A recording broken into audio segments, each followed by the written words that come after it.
Adentrémonos en el complejo y a veces desconcertante mundo de los trastornos de la personalidad, Un tema que desde luego invita a reflexionar sobre la naturaleza misma de la identidad. sobre cómo nuestros patrones de pensamiento y comportamiento nos definen y a veces nos limitan. Exacto. Y lo fascinante es que todos conocemos a alguien que parece encajar en alguna de estas descripciones, ¿verdad? Claro. Lo que nos lleva a preguntarnos, ¿cuándo un rasgo de personalidad se convierte en un trastorno? Precisamente. Y para guiarnos en esta inmersión contamos con trastornos de la personalidad, una visión completa. Análisis exhaustivo de este fascinante y a menudo incomprendido ámbito de la psicología. Empecemos por lo fundamental. ¿Qué es un trastorno de la personalidad? Un trastorno de la personalidad se define por patrones de pensamiento y comportamiento profundamente arraigados, Ujú. que se desvían significativamente de lo que se considera normal en una cultura determinada. Y aquí me gustaría hacer hincapié en la importancia del contexto cultural, porque lo que se considera excéntrico en una sociedad puede ser totalmente aceptado en otra. Es un punto crucial y estos patrones además no son simplemente rarezas. Claro. Generan un impacto considerable en la vida de la persona, afectando su manera de percibir el mundo, de relacionarse con los demás, de regular sus emociones e incluso de controlar sus impulsos. Totalmente. Y para comprender la amplitud y diversidad de esos trastornos, el DSM-5 los ha agrupado en tres clústeres principales, A, B y C. Esta clasificación nos permite identificar características comunes y abordar cada grupo con mayor precisión.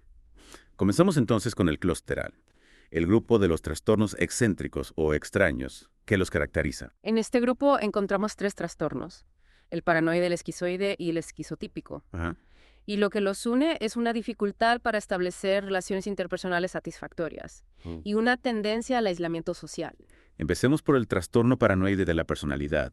¿Cuáles son sus principales manifestaciones? Imagina vivir en un mundo donde cada gesto, cada palabra, cada mirada se interpreta como una amenaza potencial. Uf. Esa es la realidad de una persona con trastorno paranoide de la personalidad. Su principal característica es una desconfianza generalizada hacia los demás, ¿Ya? una tendencia a ver intenciones ocultas y maliciosas incluso en las interacciones más cotidianas. Es como si vivieran en un estado de alerta permanente, esperando ser atacados o engañados en cualquier momento. Exactamente. Y esta desconfianza patológica no solo afecta sus relaciones interpersonales, sino que también puede manifestarse en el ámbito laboral, Ajá. en sus creencias políticas o incluso en su forma de interpretar la información que reciben del mundo. Pasando al trastorno esquizoide de la personalidad, ¿qué lo diferencia del paranoide? Si bien ambos trastornos comparten la dificultad para conectar con los demás, el esquizoide se caracteriza por una profunda indiferencia hacia las relaciones sociales. No es que desconfíen de los demás, simplemente no les interesa interactuar con ellos, prefieren la soledad y evitan cualquier tipo de contacto emocional. Es como si vivieran en un mundo propio aislados de la realidad social que los rodea. En cierto modo, sí, su mundo interior, sus fantasías y pensamientos les resultan mucho más atractivos que el mundo exterior. Claro. Y esto, por supuesto, puede llevarles a tener dificultades para adaptarse a las exigencias de la vida social y laboral. Y por último, dentro del clúster A, tenemos el trastorno esquizotípico de la personalidad. Un trastorno quizás más complejo y difícil de comprender. Efectivamente, aquí nos encontramos con una combinación de peculiaridades en el pensamiento, el comportamiento y la apariencia. Ya veo. Las personas con trastorno esquizotípico pueden tener creencias inusuales, supersticiones extrañas o incluso experiencias perceptivas anómalas, como sentir presencias o escuchar voces. Y a diferencia del esquizoide, el esquizotípico puede sentir un deseo de conectar con los demás, pero su peculiar forma de ser y su dificultad para interpretar las normas sociales les lleva al aislamiento. Exacto. Su forma de pensar y comunicarse puede resultar extraña o confusa para los demás. Lo que dificulta la creación de vínculos genuinos. Y esto a su vez refuerza su sensación de alienación y soledad. Hemos explorado el clúster A, el grupo de los trastornos excéntricos. Ahora adentrémonos en el clúster B, un grupo caracterizado por la dramaticidad, la emotividad y la impulsividad. En este clúster encontramos 4 trastornos: el antisocial, el límite, el histriónico y el narcisista. Y lo que los une es una dificultad para regular sus emociones y una tendencia a establecer relaciones interpersonales intensas pero caóticas. Comencemos por el trastorno antisocial de la personalidad. ¿Cuáles son sus principales características? Aquí nos encontramos con un patrón de desprecio por las normas sociales y los derechos de los demás.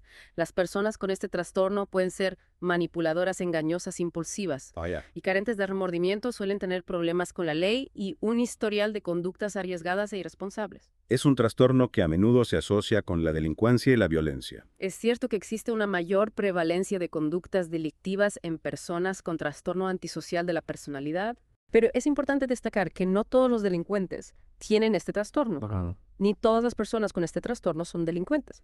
La clave está en la falta de empatía, en la incapacidad para comprender y respetar los sentimientos y necesidades de los demás. Pasando al trastorno límite de la personalidad, quizás uno de los más conocidos por su impacto en las relaciones interpersonales. ¿Qué lo define? El trastorno límite de la personalidad se caracteriza por una inestabilidad emocional extrema, un miedo al abandono patológico, relaciones interpersonales intensas pero tumultuosas, y una tendencia a la impulsividad que puede manifestarse en conductas autodestructivas como las autolesiones o los intentos de suicidio. Es un trastorno que genera un gran sufrimiento, tanto para la persona que lo padece como para su entorno. Sin duda, la vida de una persona con trastorno límite puede ser una montaña rusa emocional, con cambios bruscos de humor o explosiones de ira, crisis de identidad y una sensación constante de vacío interior. Y estas fluctuaciones emocionales les dificultan enormemente la construcción de relaciones estables y satisfactorias. Continuando con el clúster B, encontramos el trastorno histriónico de la personalidad, un trastorno que se caracteriza por la búsqueda constante de atención y una emotividad excesiva. Imagina a una persona que necesita ser el centro de atención en todo momento, que utiliza su físico, su lenguaje corporal y su dramatismo para cautivar a los demás. Esa es la esencia del trastorno histriónico de la personalidad. Suelen ser personas seductoras, egocéntricas, superficiales y con una gran necesidad de aprobación externa. Y su excesiva emotividad puede resultar agotadora para quienes les rodean. Exacto, sus emociones son intensas, pero superficiales, cambian rápidamente y se expresan de forma teatral. Les cuesta conectar con sus emociones más profundas y genuinas y utilizan la dramatización como una forma de obtener la atención y la validación que tanto ansían. Y por último, dentro del Cluster B, tenemos el trastorno narcisista de la personalidad. ¿En qué se diferencia del histriónico? Si bien ambos trastornos comparten la necesidad de atención y admiración, el narcisista va un paso más allá. Se caracteriza por un sentido grandioso de autoimportancia, una necesidad de ser admirado y una falta de empatía. Las personas con este trastorno se creen superiores a los demás, merecedoras de un trato especial. Y se muestran indiferentes al dolor que pueden causar con sus acciones. Es un trastorno que a menudo se asocia con la arrogancia, la prepotencia y la manipulación. Es cierto que esas son algunas de las características más visibles, pero lo que subyace esa fachada de grandiosidad es una profunda fragilidad emocional. Las personas con trastorno narcisista tienen una autoestima muy vulnerable. Y dependen de la admiración externa para sentirse bien consigo mismas. Cualquier crítico o rechazo puede desencadenar en ellos una reacción desproporcionada de ira, desprecio o incluso agresión. Hemos explorado el clúster B, un grupo de trastornos que nos desafía a comprender la complejidad de la emotividad humana. En la próxima parte de nuestra inmersión, nos adentraremos en el clúster C, el grupo de los trastornos ansiosos o temerosos. Te espero en la próxima parte para continuar desentrañando los misterios de la personalidad. Retomemos nuestra inmersión en el fascinante mundo de los trastornos de la personalidad. En esa segunda parte nos adentraremos en el clúster C, un grupo que se caracteriza por la ansiedad, el miedo y una tendencia a la inhibición. Es interesante cómo este clúster nos muestra una faceta diferente de la personalidad, una marcada por la inseguridad y la necesidad de evitar situaciones que generan malestar. Precisamente en el clúster C encontramos 3 trastornos: el evitativo, el dependiente y el obsesivo-compulsivo de la personalidad. Y lo que los une es una dificultad para afrontar las demandas del mundo social y una tendencia a la sumisión y la autocrítica. Comencemos por el trastorno de personalidad evitativa que lo caracteriza. Imagina vivir con un miedo constante a la crítica, al rechazo, a la humillación. Esta es la realidad de una persona con trastorno de personalidad evitativa. Su principal característica es una hipersensibilidad al juicio de los demás. Ya veo. Lo que les lleva a evitar cualquier situación que pueda ponerlos en riesgo de ser evaluados negativamente. Es como si vivieran en una burbuja protectora, tratando de evitar cualquier contacto que pueda dañar su frágil autoestima. En cierto modo, sí, su miedo al rechazo social es tan intenso que prefieren la soledad a la posibilidad de ser criticados o rechazados. Esto, por supuesto, limita enormemente su desarrollo personal y profesional, ya que evitan cualquier reto u oportunidad que implique interactuar con los demás. Pasando al trastorno de personalidad dependiente. ¿Qué lo diferencia del evitativo? Si bien ambos trastornos comparten la inseguridad y la dificultad para relacionarse con los demás en el dependiente, la característica principal es una necesidad extrema de ser cuidado y protegido. Las personas con este trastorno tienen una gran dificultad para tomar decisiones por sí mismas. Necesitan constantemente la aprobación de los demás y delegan en otros la responsabilidad de sus vidas. Es como si nunca hubieran desarrollado la autonomía y la confianza necesarias para valerse por sí mismos. Exacto, su miedo a la soledad y el abandono es tan intenso que se someten a los deseos de los demás incluso a costa de su propia felicidad y bienestar. Trampa. Suelen idealizar a las figuras de autoridad y buscan constantemente la protección y el apoyo de quienes les rodean. Y por último, dentro del clúster C tenemos el trastorno obsesivo-compulsivo de la personalidad. Un trastorno que a menudo se confunde con el trastorno obsesivo-compulsivo, TOC, Sí.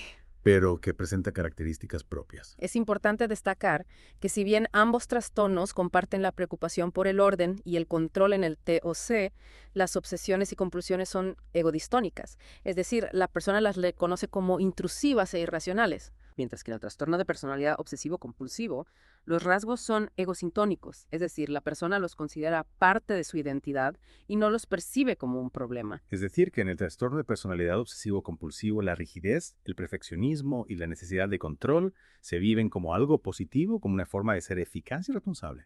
Exactamente, las personas con este trastorno se caracterizan por su dedicación al trabajo, su escrupulosidad, su organización y su apego a las normas. Sin embargo, esta rigidez mental les impide adaptarse a los cambios, disfrutar de la espontaneidad y conectar emocionalmente con los demás. Es como si vivieran atrapados en una jaula de reglas y obligaciones sin espacio para la flexibilidad o la creatividad. En cierto modo, sí, su miedo al error, a la imperfección y a la pérdida de control les lleva a una vida llena de restricciones y sacrificios. Suelen ser personas muy autoexigentes y críticas consigo mismas y con los demás, Claro. y les cuesta delegar tareas o confiar en la capacidad de otros. Hemos explorado los 3 clústeres de trastornos de la personalidad, cada uno con sus peculiaridades y sus desafíos. Ahora bien, ¿qué nos dice la investigación sobre las causas de estos trastornos?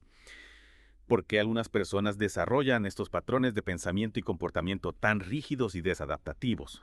La investigación en este campo es compleja y aún no tenemos respuestas definitivas. Lo que sí sabemos es que las causas son multifactoriales, es decir, que no existe una única causa, sino una interacción compleja de factores genéticos, ambientales y psicológicos. ¿Podrías explicarnos un poco más sobre cada uno de estos factores? Por supuesto, en cuanto a los factores genéticos, estudios con gemelos han demostrado que existe una predisposición hereditaria a ciertos trastornos de la personalidad. Es decir, que nacemos con una mayor vulnerabilidad a desarrollar ciertos rasgos que luego pueden ser activados o no por el ambiente. Es como si la genética nos diera una serie de cartas, pero luego el ambiente decide cómo jugamos esas cartas. Exactamente. Y aquí entran en juego los factores ambientales, como las experiencias tempranas de apego, el estilo de crianza, los traumas infantiles, el abuso o la negligencia, la exposición a la violencia, las dificultades sociales. Todas estas experiencias pueden dejar huellas profundas en nuestro desarrollo emocional y afectar la forma en que nos relacionamos con el mundo y con nosotros mismos. Es decir, que nuestra historia personal, las experiencias que hemos vivido juegan un papel crucial en la configuración de nuestra personalidad. Sin duda, y por último tenemos los factores psicológicos que incluyen nuestra forma de pensar, de interpretar el mundo, de afrontar las dificultades de regular nuestras emociones y de construir nuestra identidad. Todos estos procesos cognitivos y emocionales interactúan con los factores genéticos y ambientales para dar forma a nuestra personalidad. Es un proceso complejo y fascinante. Y comprender esta complejidad es fundamental para abordar el tratamiento de los trastornos de la personalidad. Precisamente no existe una cura para los trastornos de la personalidad, pero sí existen tratamientos que pueden ayudar a la persona a comprender sus patrones de pensamiento y comportamiento, a desarrollar habilidades para regular sus emociones, a mejorar sus relaciones interpersonales y a tener una vida más plena y satisfactoria. Y en la próxima parte de nuestra inmersión exploraremos las diferentes opciones de tratamiento que existen para los trastornos de la personalidad. Te espero en la tercera y última parte de este apasionante recorrido por los laberintos de la mente humana. En esta última parte de nuestra inmersión en los trastornos de la personalidad, vamos a explorar las diferentes opciones de tratamiento que existen para estas condiciones. Es importante comprender que el tratamiento para los trastornos de la personalidad No se trata de una cura mágica, sino de un proceso de autoconocimiento, cambio y crecimiento personal. Exacto, se trata de dotar a la persona de herramientas para comprender sus patrones, gestionar sus emociones y construir relaciones más sanas. Precisamente, y en este proceso, la psicoterapia juega un papel fundamental. Hablemos entonces de los diferentes enfoques terapéuticos. ¿Cuáles son los más utilizados en el tratamiento de los trastornos de la personalidad? Existen diversas escuelas de pensamiento y cada una aporta una perspectiva única para abordar estas complejas condiciones. Uno de los enfoques más utilizados es la terapia cognitivo-conductual o TCC. ¿En qué se basa la TCC? La TCC parte de la premisa de que nuestros pensamientos, emociones y comportamientos están interconectados, es decir, que la forma en que interpretamos una situación influye en cómo nos sentimos y cómo actuamos. En el caso de los trastornos de la personalidad, la TCC se centra en identificar y modificar los patrones de pensamiento distorsionados que contribuyen al malestar emocional y a las dificultades interpersonales. Exacto, por ejemplo, una persona con trastorno de personalidad evitativa puede tener pensamientos como: si intento ser amigo, seguro que me rechazarán o soy un fracaso social. La TCC ayuda a cuestionar la validez de estos pensamientos y a reemplazarlos por otros más realistas y adaptativos. Es como si se tratara de reprogramar la mente para que deje de sabotearnos con pensamientos negativos. En cierto modo, sí, además de trabajar con los pensamientos, la TCC también se centra en modificar las conductas problemáticas a través de técnicas como la exposición gradual a situaciones temidas o el entrenamiento en habilidades sociales. Otro enfoque terapéutico que se utiliza con frecuencia es la terapia dialéctico-conductual o TDC. ¿En qué se diferencia de la TCC? La TDC se desarrolló inicialmente para el tratamiento del trastorno límite de la personalidad, pero su eficacia se ha extendido a otros trastornos caracterizados por la inestabilidad emocional, la impulsividad y las dificultades interpersonales. ¿Cuáles son los principios básicos de la TDC? La TDC combina elementos de la TCC con técnicas de mindfulness y estrategias de regulación emocional. Se centra en enseñar a la persona a observar sus emociones sin juzgarlas, a tolerar la frustración y a desarrollar habilidades de comunicación asertiva. Es decir, que no se trata de eliminar las emociones intensas, sino de aprender a gestionarlas de forma saludable. Exactamente. La TDC parte de la premisa de que las emociones intensas son una parte normal de la experiencia humana, pero que en algunas personas estas emociones pueden desbordarlas y llevarlas a actuar impulsivamente. ¿Y la TDC les proporciona las herramientas necesarias para surfear esas olas emocionales sin dejarse arrastrar por ellas? Precisamente, y además de la TCC y la TDC, existen otros enfoques terapéuticos que pueden ser útiles en el tratamiento de los trastornos de la personalidad, como la terapia psicodinámica, la terapia interpersonal o la terapia familiar. Es importante destacar que la elección del enfoque terapéutico dependerá de las características individuales de la persona, de su historia personal, de sus necesidades y de sus preferencias. Sin duda, no existe un enfoque único que funcione para todos. El objetivo es encontrar la terapia que mejor se adapte a cada persona y que le permita avanzar en su camino hacia el bienestar emocional. Y además de la psicoterapia, existen otros tratamientos que puedan ser beneficiosos para las personas con trastornos de la personalidad. En algunos casos, la medicación puede ser utilizada como un complemento a la psicoterapia para aliviar ciertos síntomas como la ansiedad, la depresión o la impulsividad. Es importante destacar que los medicamentos no curan los trastornos de la personalidad, sino que ayudan a controlar algunos de los síntomas asociados, lo que puede facilitar el proceso terapéutico. Exacto. Y además de la medicación, es fundamental que la persona cuente con una red de apoyo social sólida, formada por familiares, amigos o grupos de ayuda al apoyo social. Puede proporcionar comprensión, contención emocional y un espacio seguro para compartir experiencias. Hemos recorrido un largo camino en esta inmersión en el mundo de los trastornos de la personalidad. Hemos explorado la definición, la clasificación, las causas, las diferentes manifestaciones y las opciones de tratamiento. ¿Cuál sería la principal conclusión que te gustaría dejar a nuestros oyentes? Que los trastornos de la personalidad son condiciones complejas que afectan a la forma en que las personas piensan, sienten y se relacionan con el mundo. Pero lo más importante es que con el tratamiento adecuado y el apoyo necesario, las personas con estos trastornos puedan aprender a gestionar sus dificultades, a construir relaciones más sanas y a tener una vida plena y significativa. Es un mensaje de esperanza y optimismo que nos recuerda que la mente humana, a pesar de sus laberintos, tiene una gran capacidad de transformación y crecimiento. Y hasta aquí nuestra inmersión en el fascinante mundo de los trastornos de la personalidad. Gracias por acompañarnos en este viaje de descubrimiento.